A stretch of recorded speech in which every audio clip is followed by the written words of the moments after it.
Prince मुक्तल Joshi. या व्हिडिओमध्ये आपण बॉम्बे हायकोर्टसाठी लिपिक या पदासाठी इंग्लिश ग्रामरवर आधारित 30 PYQ पाहणार आहोत.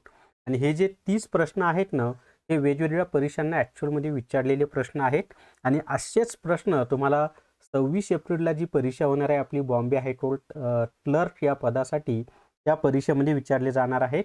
आणि याच्यामध्ये इंग्लिश ग्रामरच्या ऑलमोस्ट सगळे टॉपिक मी कव्हर केलेले आहेत. त्यामुळं छान असा सराव होईल, काही नवीन गोष्टी तुम्हाला शिकायला भेटतील. व्हिडिओ शेवटपर्यंत पहा. या व्हिडिओला सर्वांनी लाईक करा, शेअर करा आणि विठ्ठल जोशी जे आपले यूट्यूब चॅनल आहे ते सबस्क्राईब करा. आणि याच्या अगोदरचे झालेले व्हिडिओसुद्धा तुम्ही पाहून घ्या. आणि जर तुम्हाला हायकोर्ट क्लर्क टेस्ट सिरीज घ्यायची असेल तर प्ले स्टोअरवरून विठ्ठल जोशी ॲप डाउनलोड करा आणि हायकोर्ट क्लर्क टेस्ट सिरीज विकत घ्या. याच्यामध्ये ना मी काय केलेलं आहे की 90 प्रश्नांच्या 10 फुल टेस्ट दिलेल्या आहेत. प्लस इथं 200 लिहिलेलं असलं तरी सुरुवातीला 200 प्लस होत्या, पण आता 350 टॉपिक वाईज टेस्ट त्याच्यामध्ये दिलेले आहेत. लिपिकचा जो काही अभ्यासक्रम आहे त्या सगळ्या सिलेबसवर टॉपिक वाईज टेस्ट पण दिल्यात आणि फुल टेस्ट पण दिलेले आहेत. याच्यातले जशाच तसे प्रश्न तुम्हाला ॲक्च्युअल परीक्षेमध्ये सुद्धा येणार आहेत. आणि फी फक्त 200 प्लस GST आहे. त्यासाठी प्ले स्टोअरवरून विठ्ठल जोशी ॲप डाउनलोड करा आणि हायकोर्ट क्लर्क टेस्ट सिरीज विकत घ्या. चला तर मग आता पहिला प्रश्न आपण पाहूयात. तर पहिला प्रश्न आहे पहा, स्पॉट द एररवरचा प्रश्न आहे. म्हणजे आपल्याला वाक्याचा चुकीचा भाग ओळखायचा आहे आणि वाक्य दिलेलं आहे, I has been waiting for you since morning. आता या ठिकाणी जर तुम्ही विचार केला तर तुमच्या लक्षात येईल, सुरुवातीलाच म्हणजे छोटे छोटे नियम माहीत असतील. आय नंतर हॅज कधीच येत नाही पहा. आय नंतर हॅजच्या ऐवजी काय पाहिजे होतं, हॅव पाहिजे होतं. म्हणजे I have been waiting for you since morning असं ते पाहिजे होतं. म्हणजे ए चुकीचं आहे. 1 नंबरचं त्याचं उत्तर आहे ए. हा वाक्याचा भाग चुकीचा आहे. लक्षात येते. चला दुसरा प्रश्न पाहूयात आता. दुसरा प्रश्न आहे, सी रिकामी जागा हर homework before her mother arrive. आता या ठिकाणी ना आपल्याला योग्य त्या क्रियापदाचा वापर करायचा आहे. आणि या ठिकाणी ना दोन म्हणजे काय म्हणायचं आहे आपल्याला की वाक्यामध्ये एकाच वाक्यामध्ये 2 क्रिया लागोपाठ घडलेल्या असतील तर पहिली क्रिया ज्या वाक्यामध्ये झालेली आहे ना ते वाक्य नेहमी पास्ट परफेक्ट टेन्सचं असतं आणि दुसरी क्रिया जे झालेलं असतं ते वाक्य नेहमी सिंपल पास्ट टेन्समध्ये असतं. मग हर मदर अराइव्ह हे सिंपल पास्ट टेन्सचं वाक्य आहे. म्हणून इथं वाक्याच्या सुरुवातीला काय येणार आहे, she had finished her homework before her mother arrive. म्हणजे तिची आई यायच्या आधीच तिनं तिचं होमवर्क काय केलं, पूर्ण केलेलं आहे. मग पहिली क्रिया होमवर्क पूर्ण करण्याची झाली आणि त्यानंतर तिची आई आलेली आहे. तर हा सुद्धा टेन्सवरचा सिक्वेन्स ऑफ द टेन्स याच्यावरचा हा प्रश्न होता. आणि कायम लक्षात ठेवा, भूतकाळामध्ये 2 क्रिया लागोपाठ झालेल्या असतील तर पहिली क्रिया दर्शवणारं जे वाक्य असतं ते सिंपल आपलं पास्ट परफेक्ट टेन्सचं असतं आणि दुसरी क्रिया दर्शवणारं वाक्य सिंपल पास्ट टेन्सचं असतं. He is blank honest man use article. आपल्याला या ठिकाणी आर्टिकलचा वापर करायचा आहे पहा. आणि हा ऑनेस्ट हा शब्द बऱ्याच याला विचारला जातो. बऱ्याच जणांना असं वाटतं की या शब्दाची सुरुवात एचने झाली म्हणून या ठिकाणी ए येईल, पण तसं नाही. हे अपवादामध्ये आहे. इथं एच जरी असलं तरी त्याचा सायलेंटली उच्चार होतो. आणि ऑनेस्ट या शब्दाच्या अगोदर नेहमी ॲन हे आर्टिकल वापरायचं असतं. An honest, an hour, an honourly असे जे शब्द असतात ना, म्हणजे एचने सुरुवात होती पण एचचा उच्चार सायलेंट असला तर तिथे ॲनचा वापर आपल्याला करायचा आहे. ते शब्दच तुम्ही लक्षात ठेवा. चला त्याच्या पुढे 14. आणि व्हिडिओला सर्वांनी लाईक करा बरं. कमीत कमी 500 लाईक आले पाहिजे. किती? कमीत कमी 500 लाईक आले पाहिजे. धिस बुक इज रिकामी जागा द टेबल यूज प्रिपोजिशन. आता हा तर सोपं आहे ना की एखाद्या गोष्टीला स्पर्श करून वर या अर्थाने आपण कशाचा वापर करतो, ऑनचा वापर करतो. मग this book is on the table common वाक्य होतं. या ठिकाणी कोणतं प्रिपोजिशन येणार आहे, ऑन हे प्रिपोजिशन या ठिकाणी आपल्याला वापरावं लागणार आहे. आता 5वा प्रश्न पाहूयात, आयडेंटिफाय मिसस्पेल्ड वर्ड. म्हणजे काय, आपल्याला या ठिकाणी ना या ठिकाणी काय करायचं, आपल्याला ज्या शब्दाची स्पेलिंग चुकीची आहे तो शब्द ओळखायचा आहे. मग रिशिव हा जो शब्द आहे ना याची स्पेलिंग बरोबर आहे पहा. रिशिवची ह्या स्पेलिंग लक्षात ठेवा बरं का सर्वांनी. रिशिवची स्पेलिंग बरोबर आहे. बिलीव याची सुद्धा स्पेलिंग बरोबर आहे. सेपरेट याची सुद्धा स्पेलिंग बरोबर आहे, पण ग्रामरमध्ये पहा इथं ई दिलं, ई नाही पाहिजे. GRAMMAR म्हणजे ईच्या ऐवजी काय पाहिजे, ए पाहिजे. ग्रामरचं स्पेलिंग तर सर्वांना माहीत आहे ना, GRAMMAR ग्रामर असं ते स्पेलिंग पाहिजे पहा. चला त्याच्या पुढे 6वा प्रश्न पाहूयात आता. What is the abstract noun of brave. आता ब्रेव हे ॲडजेक्टिव्ह आहे, मग त्याचं अब्स्ट्रॅक्ट नाउन काय होतं माहिती आहे का, ब्रेवचं अब्स्ट्रॅक्ट नाउन तर ब्रेवरी हे त्याचं अब्स्ट्रॅक्ट नाउन आहे. काय होतं, BRAVERY हे लक्षात ठेवा. ब्रेव हे ॲडजेक्टिव्ह आहे आणि ब्रेवरी हे काय आहे, अब्स्ट्रॅक्ट नाउन आहे. 3 नंबरचं त्याचं उत्तर आहे. चला त्याच्या पुढे आता 7वा प्रश्न आहे पहा. Identify the adjective in the sentence. म्हणजे आपल्याला एक वाक्य दिलेलं आहे आणि त्या वाक्यामध्ये आपल्याला ॲडजेक्टिव्ह ओळखायचं आहे. वाक्य काय दिले, the rose is a beautiful flower. आता या ठिकाणी पहा, द रोज हे काय माहिती आहे का, द रोज हे नाऊन आहे, इज हे टू बीचं रूप आहे, ए हे आर्टिकल आहे, फ्लॉवर हे नाऊन आहे आणि या फ्लॉवर या नाऊनसाठी विशेष माहिती देण्यासाठी ब्युटिफुल हा शब्द आलेला आहे आणि हेच या वाक्यामध्ये काय आहे, ॲडजेक्टिव्ह आहे. तर कोणतं ॲडजेक्टिव्ह आहे या ठिकाणी, ब्युटिफुल हे ॲडजेक्टिव्ह आलेलं आहे. चला त्याच्यानंतर आता 8वा प्रश्न आपण पाहूयात. असेच प्रश्न तुम्हाला परीक्षेत विचारले जातात बरं का. 8वा प्रश्न आहे, the sun retires in the east. आता आपल्याला इथं योग्य ते क्रियापद वापरायचं आहे. मग इथं राईज दिले, रिझन दिले, रायजेस दिले, रायजिन दिले. तुम्हाला जर टेन्सचा नियम माहिती असेल की क्रिटाल बाधित सत्य जे असतात म्हणजे युनिव्हर्सल ट्रूथ, म्हणजे ज्या गोष्टी स्थळ काळ वेळेनुसार बदलत नाही त्यांना आपण युनिव्हर्सल ट्रूथ किंवा क्रिटाल बाधित सत्य म्हणतो. आणि ते वाक्य नेहमी सिंपल प्रेझेंट टेन्समध्ये असतात.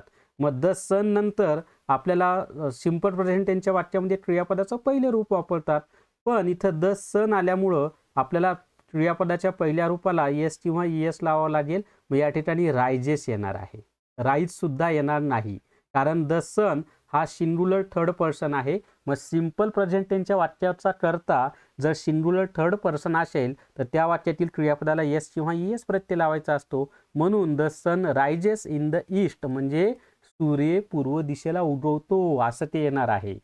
चला त्याच्या पुढे आता 9वा प्रश्न पाहूया. आणि हे सगळे प्रश्न आपल्या टेस्ट सिरीजमध्ये ई बुकमध्ये मी दिलेत बरं का तुम्हाला. Which is the superlative degree of good. तर गुड या शब्दाची आपल्याला सुपरलेटिव्ह डिग्री सांगायची आहे पहा. हे तर सोपं आहे की नाही, हे तर सगळ्यांना लगेच येईल. 3 रूप आहेत पहा. गुड हे पॉझिटिव्ह डिग्रीमध्ये येतं, बेटर हे कंपॅरेटिव्ह डिग्रीमध्ये येतं आणि बेस्ट हे कशामध्ये येतं, सुपरलेटिव्ह डिग्रीमध्ये येतं. म्हणजे गुडची ही 3 रूप आहेत, गुड, बेटर, बेस्ट. 10वा प्रश्न आहे, ही रॅन रिकामी जागा to catch the bus use adverb. आपल्याला या ठिकाणी ॲडव्हर्बचा वापर करायचा आहे आणि बरेच जण इथं फसतात पहा. बरेच जण या ठिकाणी फास्टली असं लिहितात, पण फास्टली कधी लिहायचं नाही, लक्षात ठेवा. He ran fast to catch the bus असं पाहिजे. म्हणजे इथं रिकाम्या जागी कोणता ॲडव्हर्ब पाहिजे, फास्ट हे ॲडव्हर्ब या ठिकाणी पाहिजे.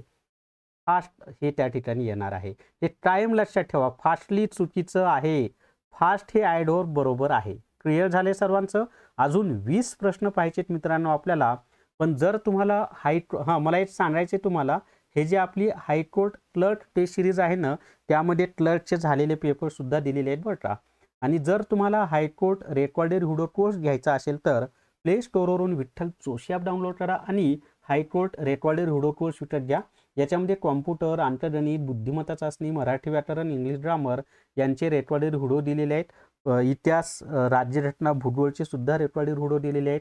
झालेले पेपर दिलेले आहेत आणि याची फी 500+ GST आहे. पण याच्यामध्ये न्यायालय भरती ई बुक आणि हायकोर्ट क्लर्क टेस्ट सिरीज असे 400 रुपयाचे 2 कोर्स फ्री दिलेले आहेत. म्हणजे 500 रुपयाच्या कोर्समध्ये 400 रुपयाचे 2 कोर्स फ्री दिलेले आहेत. आणि हे व्हिडिओ 1 वर्ष तुमच्याकडे राहतात. न्यायालय भरतीला तर कामाला येणारच आहेत, इतर परीक्षांना सुद्धा या व्हिडिओचा तुम्हाला फायदा होणार आहे. चला त्याच्या पुढचा प्रश्न पाहूयात आता. 18 नंबरचा प्रश्न तुम्हाला स्क्रीनवर दिसेल आणि प्रश्न आहे पहा, चेंज द व्हॉइसवरचा प्रश्न आहे आणि वाक्य काय दिलेलं आहे आपल्याला, ही ओपन्स द डोर. आता या ठिकाणी जर पाहिलं तर दिलेल्या वाक्याचा काळ हा सिंपल प्रेझेंट टेन्स आहे. याच्यामध्ये ऑब्जेक्ट आहे द डोर. मग वाक्याची सुरुवात कशाने होणार आहे, द डोरने होणार आहे. इथं सिंपल प्रेझेंट टेन्सचं वाक्य असल्यामुळं द डोअर नंतर इज हा शब्द येणार आहे. त्याच्यानंतर इथं इज कुठं दिलेलं आहे, 1 नंबरला इज आहे आणि 4 नंबरला इज आहे, पण 4 नंबरमध्ये इज नंतर बीइंग हा शब्द आलेला आहे. सिंपल प्रेझेंट टेन्सच्या वाक्यात बीइंग हा शब्द कधीच येत नाही. बीइंग हा शब्द कंटिन्यू टेन्सच्या वाक्यात येतो, म्हणजे 1 नंबरच तुमचं उत्तर आहे. पहा, कमी वेळेमध्ये उत्तर कसे काढायचे ना, हे मी तुम्हाला सांगत आहे. लय भारी शॉर्टकट आहेत, फक्त समजून घेत जा तुम्ही. आणि आवडलं तर व्हिडिओला लाईक करत जा, 500 लाईक झाले पाहिजे. द डोअर इज क्रियापदाचं तिसरं रूप आहे ओपनड बाय, हिचं काय होतं, हिम होतं. 1 नंबरचं त्याचं उत्तर आहे. बाकी पाहायची गरजच नव्हती. इज वाक्यात पाहिजे होतं, 2च पर्यायामध्ये इज आहे. एका पर्यायामध्ये इज नंतर बीइंग आहे, दुसऱ्या पर्यायामध्ये इज नंतर क्रियापदाचं तिसरं रूप आहे. तर सिंपल प्रेझेंट टेन्समध्ये बीइंग येतच नाही, म्हणून तो पर्याय नाही. 1 नंबरचं उत्तर आपलं. परत डायरेक्ट इनडायरेक्ट स्पीचचा प्रश्न आहे पहा. He said I am happy. आता याचं कसं होतं माहिती आहे का, he said I am happy. आता हे वाक्य डायरेक्ट स्पीचचं आहे, याचं रूपांतर इनडायरेक्ट स्पीचमध्ये करायचं आहे. ही सेड आहे तसंच लिहा. ट्रॉमा इनव्हर्टेड ट्रॉमामधील वाक्य ॲसर्टिव्ह सेंटेन्स आहे, म्हणून डॅट हे जोड शब्द लिहायचे आहे आपल्याला. मग ही सेड डॅट, आता he said that, he says that तर येणारच नाही. ही सेड डॅट 8 मध्ये आहे, 2 मध्ये आहे, 3 मध्ये आहे. 8 नंबरचं काय येणार नाही, तर हे आय ही साठी आले की नाही. मग डॅट नंतर ही पाहिजे, पण इथं आय घेतले म्हणून हे येणार नाही. राहिलं काय 2 नंबर आणि 3 नंबर. आता अवतरण चिन्हातील विधानार्थी वाक्याचा काळ जर सिंपल प्रेझेंट टेन्स असेल तर इनडायरेक्ट स्पीचमधील वाक्याचा काळ हा सिंपल पास्ट टेन्स असतो. मग ॲमचं काय होणार आहे, वाज होणार आहे. 2 नंबरचंच तुमचं उत्तर आहे. He said that he was happy. 4 number येणारच नाही, आणि इथं इज घेतले, इज येत नाही. समजले? कारण डायरेक्ट स्पीचच्या वाक्याचा काळ जर सिंपल प्रेझेंट टेन्स असेल तर इनडायरेक्ट स्पीचच्या वाक्याचा काळ हा नेहमी सिंपल पास्ट टेन्स असतो. आणि उत्तर आले he said that he was happy. 2 नंबरचं त्याचं उत्तर आहे. चला 13 नंबरचा प्रश्न आपण पाहूयात आता. प्रश्न आहे डिस्ट्रीब्यूट. काय प्रश्न आहे, डिस्ट्रीब्यूट दीज स्वीट्स, रिकामी जागा, द चिल्ड्रन आणि यूज प्रिपोजिशन. आपल्याला प्रिपोजिशनचा वापर करायचा आहे. आता इथं समजून घ्या थोडं की तुम्हाला अमन आणि बिटवीन मधला फरक माहिती असणं आवश्यक आहे. दोघांमध्ये जर एक असेल तर तिथं बिटवीन वापरायचं, पण 2 किंवा त्यापेक्षा अधिक असतील तर त्या ठिकाणी अमन वापरायचं आहे. आणि चिल्ड्रन हा शब्द नेहमी प्लुरल असतो, म्हणजे अनेक वचनी असतो. लक्षात आले? चाइल्ड हा शब्द एक वचन आहे आणि चिल्ड्रन हा नेहमी कसा असतो, अनेक वचनी असतो. मग अनेक वचनी म्हणजे खूप जणांपैकी एक असेल तर तिथं अमन हा शब्द वापरायचा असतो. म्हणून या ठिकाणी कोणतं येणार आहे, अमन हे प्रिपोजिशन येणार आहे. समजले? Distribute this sweets among the children. Clear झालाय नियम? फक्त दोघांमध्ये एक जण असेल तर बिटवीन वापरायचं, आणि अनेकांमध्ये असेल तर तिथं काय वापरायचं, अमंग. म्हणजे 2 पेक्षा जास्त असतील तर अमंग वापरायचं असतं. चला 14 नंबरचा प्रश्न आहे. आय सॉ, रिकामी जागा, one eyed man use article. आता या ठिकाणी आपल्याला आर्टिकलचा वापर करायचा आहे. परत तुम्ही फसणार पहा. बऱ्याच जणांना काय वाटतं की इथं ओ ने सुरुवात झालेली आहे. मग AEIOU यानं जर सुरुवात झाली तर त्याच्या अगोदर आपल्याला ॲन वापरायचं माहिती आहे, पण हे अपवादामध्ये इथं. आणि याचा उच्चार ओन असा येत नाही, तर याचा उच्चार वन असा होतो. म्हणजे कन्सोनंट सारखा, व कन्सोनंट आहे की नाही त्यासारखा होतो. म्हणून याच्या अगोदर काय येणार आहे, ए येणार आहे. हे लक्षातच ठेवा. वन हा शब्द असेल, one eyed rupee, one rupee किंवा वन आईड मॅन असेल, वन या शब्दाच्या अगोदर काय वापरायचं आपल्याला, ए हे आर्टिकल वापरायचे. असं हृदयावर कोरून ठेवा, कोरून. ऑनेस्ट असेल तर ॲन वापरायचंय, वन असेल तर ए वापरायचंय. अपवादच आर्टिकलमध्ये विचारले जातात. आणि आपल्या रेकॉर्डेड व्हिडिओ कोर्समध्ये सगळे अपवाद वगैरे मी छानपैकी शिकवलेलं आहे. चला त्याच्या पुढे आता स्पॉट द एररवरचा प्रश्न आहे. काय दिलेलं आहे आपल्याला स्पॉट द एररमध्ये, की each of the student have complete the task. आता ना तुम्हाला एक छोटासा नियम जर माहीत असेल की each of वाक्याच्या सुरुवातीला आलेला असेल तर या वाक्यामध्ये येणारं जे क्रियापद असतं ना ते नेहमी एक वचनी असतं. आता इथं हाव जे आहे ते कसं आहे, अनेक वचनी आहे की नाही, प्लुरल आहे. पण वाक्याची सुरुवात जर each of ने झालेली असेल तर त्यानंतर जरी अनेक वचनी करता असला तरी त्यानंतर येणारं जे टू बीचं रूप असतं किंवा क्रियापद असतं ते नेहमी एक वचनी असतं. इथं हॅवच्या ऐवजी काय पाहिजे होतं, हॅज पाहिजे होतं. म्हणजे बी हे त्याचं चुकीचं आहे. समजलंय? हॅवच्या ऐवजी काय पाहिजे होतं? हॅज पाहिजे होतं. आणि नियम मी तुम्हाला सांगितलेला आहे की इच ऑफ नंतर येणारे क्रियापद नेहमी एकवचनी असते. समजलंय? चला 16 नंबरचा प्रश्न पाहूयात. पहा, बऱ्याच म्हणजे छोट्या छोट्या नवीन नवीन गोष्टी तुम्हाला शिकायला भेटताय की नाही. आणि असेच प्रश्न परीक्षेमध्ये येतात, अपवादाचेच प्रश्न जास्त परीक्षेमध्ये येतात. वरच्या उदाहरणामध्ये काय मिस्टेक होती मुलांची माहिती आहे का? की स्टुडंट्स हे अनेक वचन दिलंय, बरोबर आहे की नाही. मग अनेक वचन नंतर ह्याव बरोबर वाटतं मुलांना, पण त्या स्टुडंटच्या अगोदर इच ऑफ आलेला आहे की नाही. मग ते लक्षात ठेवायचं. इच ऑफने जर वाक्याची सुरुवात झाली तरी अनेक वचनी टळत्यानंतर सुद्धा एक वचनी टू बीचं रूप वापरायचं आहे. चला आणि व्हिडिओला लाईक करा, 500 लाईक झाले पाहिजे. आणि व्हिडिओ तुमच्या मित्रांसोबत मैत्रिणींसोबत जास्तीत जास्त शेअर करा. धिस इज द रिकामी जागा day of my life, use adjective. आता इथे समजून घ्या, द नंतर नेहमी काय येतं? विशेषणाचं तुमचं पॉझिटिव्ह सुपरलेटिव्ह डिग्रीचा वापर केला जातो. मग सुपरलेटिव्ह डिग्रीचं एकच आहे ना, हॅप्पीएस्ट. हॅप्पी हे पॉझिटिव्ह डिग्रीमध्ये येईल, हॅप्पियर हे कंपॅरेटिव्ह डिग्रीमध्ये येईल. पण टू बीच्या रूपानंतर द असेल तर त्यानंतर नेहमी सुपरलेटिव्ह डिग्रीमध्ये येणारच ॲडजेक्टिव्ह वापरायचं असतं. हा एक नियम लक्षात ठेवा. म्हणून या ठिकाणी काय येणार आहे? हॅप्पीएस्ट. आता इथं वेगळा पण प्रश्न विचारतात. धिस इज रिकामी जागा हॅप्पीएस्ट day of my life.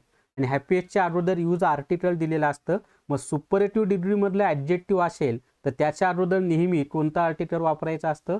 The हे आर्टिकल वापरायचं असतं.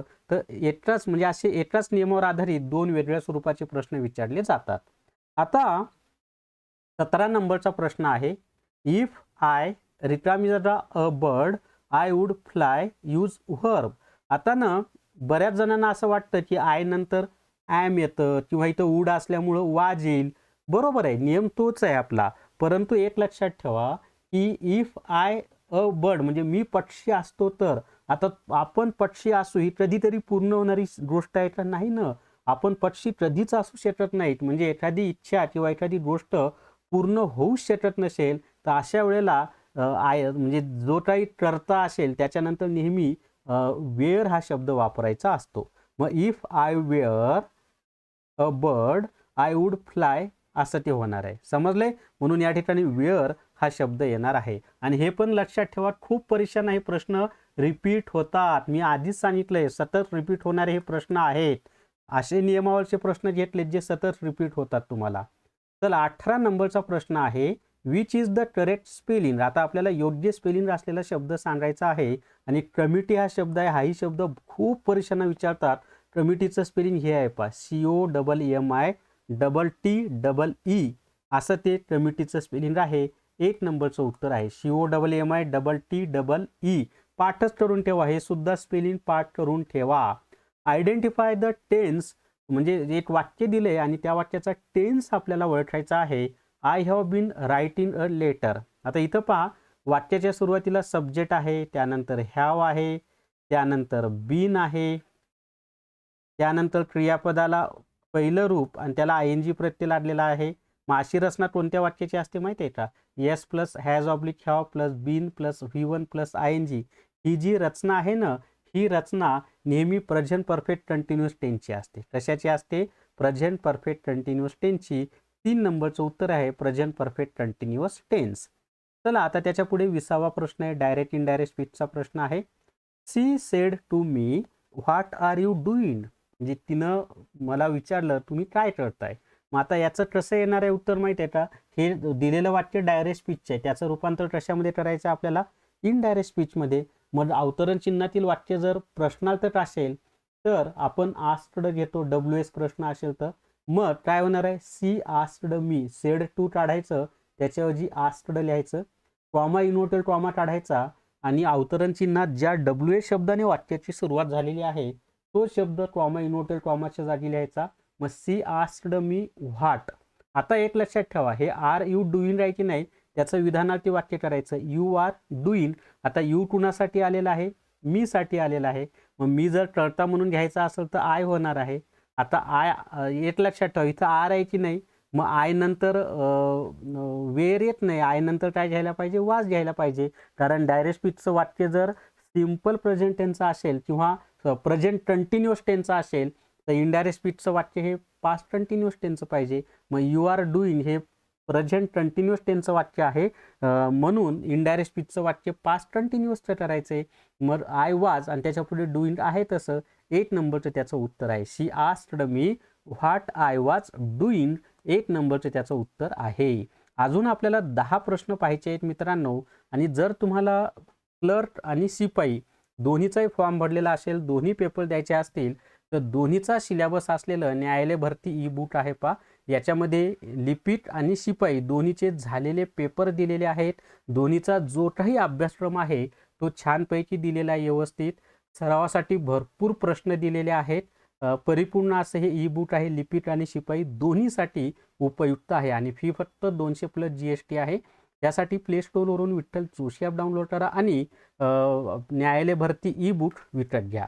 चला त्याच्या पुढे 21 नंबरचा प्रश्न आपण पाहूयात. आणि व्हिडिओला सर्वांनी लाईक करा बरं का, 500 लाईक झाल्या पाहिजे.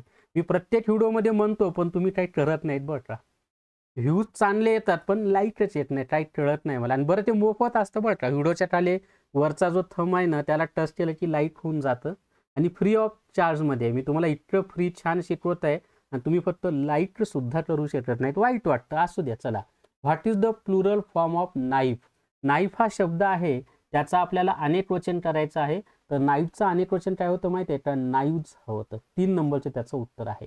नाईफचं अनेक वचन काय आहे, नाईव्ज असं त्याचं अनेक वचन होतं. म्हणजे एफई एकवचनी शब्दाच्या शेवटी एफई असेल तर अनेकवचनी शब्दामध्ये शेवटी VES घ्यायचं असतं, असा तो नियम आहे. चला 22 नंबरचा प्रश्न आहे, no other metal is as heavy as lead. आता हे दिलेलं वाक्य जे आहे ना ते पॉझिटिव्ह डिग्रीचं आहे. याचं रूपांतर आपल्याला कशामध्ये करायचं आहे, कंपॅरेटिव्ह डिग्रीमध्ये करायचं आहे. मग इथे काय करायचं असतं माहिती आहे का, पॉझिटिव्ह डिग्रीच्या वाक्यामध्ये शेवटी आलेलं जे नाऊन असतं ते कंपॅरेटिव्ह डिग्रीच्या वाक्यामध्ये सुरुवातीला आहे तसं घ्यायचं आहे आपल्याला. मग लीड त्याच्यानंतर टू बीचं रूप इज आहे तसं लिहायचं आहे. आता हे ॲज हेवी ॲज काढून टाकायचं आणि टू बीच्या रूपानंतर विशेषणाचं कंपॅरेटिव्ह रूप लिहायचं. मग हेवीचं काय होतं, हेवियर येतं. आणि पॉझिटिव्ह डिग्रीच्या वाक्याची सुरुवात जर नो अदरने झालेली असेल तर कंपॅरेटिव्ह डिग्रीच्या वाक्यामध्ये विशेषणानंतर दॅन एनी अदर घ्यायचं असतं. आणि शेवटी नो अदर नंतर आलेलं मेटल दॅन एनी अदर नंतर आहे, म्हणजे नो अदर नंतर आलेलं नाऊन दॅन एनी अदर नंतर आहे तसं लिहा. 1 नंबरचे त्याचं उत्तर आहे की lead is heavier than any other metal.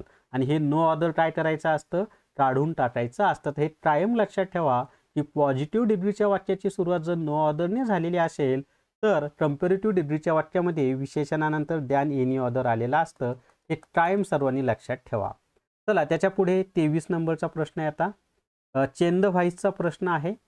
आणि प्रश्न काय आपला, change the voice who wrote this book. आता दिलेलं वाक्य हे इंटरॅजेटिव्ह सेंटेन्स आहे पहा. मग आणि हे दिलेलं वाक्य ॲक्टिव्ह व्हाईसचं वाक्य आहे. मग ॲक्टिव्ह व्हाईसचं वाक्य जर इंटरॅजेटिव्ह असेल आणि त्याची सुरुवात जर हुने झालेली असेल तर पॅसिव्ह व्हाईसच्या वाक्याची सुरुवात ही बाय हुमने झालेली असते. कशाने झालेली असते, बाय हुमने झालेली असते. मग बाय हुम कुठं कुठे, इथं हुने सुरुवात झाली म्हणजे हे तर येणारच नाही. 1, 2 आणि 4 मध्ये बाय हुमने सुरुवात झालेली आहे. आता इथं लक्षात ठेवा ऑब्जेक्ट कोणता आहे, धिस बुक. मग बाय हुम नंतर हे व्यवस्थित लक्षात ठेवा, छान सांगत आहे मी तुम्हाला की बाय हुम नंतर म्हणजे बाय हुम नंतर आपला बरं मी तुम्हाला समजून देतो. हू रोट धिस बुक, ऑब्जेक्ट आहे धिस. धिस आता हे रोट आहे म्हणजे क्रियापदाचं दुसरं रूप आहे, म्हणजेच हे वाक्य सिंपल पास्ट टेन्स आहे. मग धिस बुक वाज रिटन असं ते होणार आहे पहा. धिस बुक वाज रिटन म्हणजे याचं विधानार्थी कसं होणार आहे, धिस बुक वाज रिटन. मग आता शेवटी याचा प्रश्न तयार करत असताना हे वाज सुरुवातीला घ्यावं लागेल, म्हणजे वाज धिस बुक रिटन असं पाहिजे. मग बाय हुम नंतर वाज पाहिजे, त्याच्यानंतर धिस बुक आणि त्याच्यानंतर रिटन आणि शेवटी प्रश्नचिन्ह. 1 नंबरचं त्याचं उत्तर आहे. क्लिअर झाले. तर हुने जर ॲक्टिव्ह व्हाईसच्या वाक्याची सुरुवात हुने झालेली असेल तर पॅसिव्ह व्हाईसच्या वाक्याची सुरुवात बाय हुमने करायची. उर्वरित वाक्याचं विधानार्थी वाक्य काय होतं, this book wrote, sorry wrote this book किंवा यू रोट धिस बुक. मग त्याचं पॅसिव्ह व्हाईसमध्ये काय रूपांतर होतं, धिस बुक वाज रिटन. बरोबर आहे. मग आता याचं इंटरॅजेटिव्ह करण्यासाठी वाच सुरुवातीला घ्यावं लागेल आणि by whom was this book written असं ते उत्तर येणार आहे. चला त्याच्या पुढे आता 24 नंबरचा प्रश्न पाहूयात. आणि प्रश्न आहे फाइंड द ॲडव्हर्ब इन, म्हणजे आपल्याला एक वाक्य दिलेलं आहे आणि त्याच्यामध्ये ॲडव्हर्ब आपल्याला शोधायचं आहे. आणि हे सोपं आहे की नाही. ॲडव्हर्बच्या शेवटी शक्यतो ly आलेलं असतं. मग सी सिन्स व्हेरी स्वीटली, तर या ठिकाणी सी हे काय आहे, नाऊन आहे. सिन्स व्हर्ब आहे आणि स्वीटली हे काय आहे, ॲडव्हर्ब आहे. क्लिअर झाले. तर स्वीटली हे त्याचं उत्तर आहे. 3 नंबरचं त्याचं उत्तर आहे. स्वीटली हे काय आलेलं आहे, ॲडव्हर्ब म्हणून आलेलं आहे.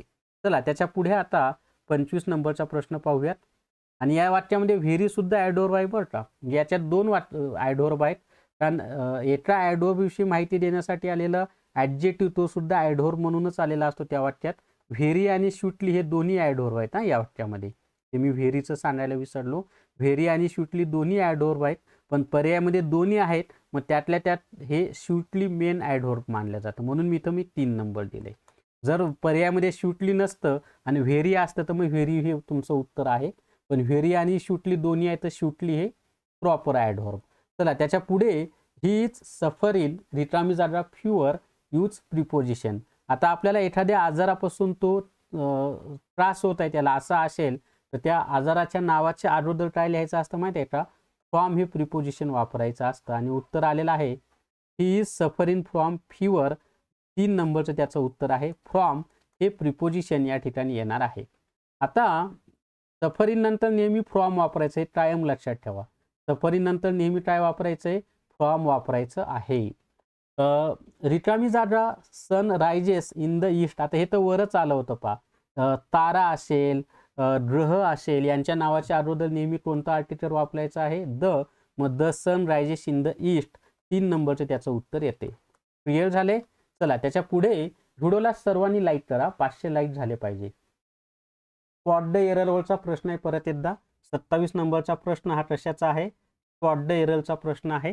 प्रश्न असा आहे पहा की ही is senior than me in service, म्हणजे सर्व्हिसमध्ये तो माझ्यापेक्षा सिनियर आहे.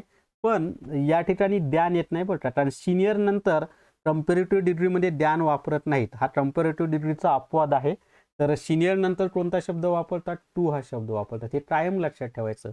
कंपॅरेटिव्ह डिग्रीच्या वाक्यात सिनियर नंतर कोणता प्रिपोजिशन वापरायचे, टू हे प्रिपोजिशन किंवा टू हा शब्द वापरायचा आहे. मग he is senior to me in service. हे परत सांगतो, कंपॅरेटिव्ह डिग्रीमध्ये सिनियर नंतर द्यान कधी वापरायचं नाही, तर सिनियर नंतर टू हा शब्द त्या ठिकाणी वापरायचा आहे. चला काहीतरी तुम्हाला नवीन शिकायला भेटते की नाही. What is the feminine gender of horse. हॉर्सचं फेमिनाईन सर्वांना माहिती आहे, काय होतं, मेयर होतं. हॉर्सचं फेमिनाईन काय होतं, मेयर होतं. 1 नंबरचं त्याचं उत्तर आहे. घोडा, घोडी असं म्हणतो की नाही आपण. चला आता 29 नंबरचा प्रश्न आहे.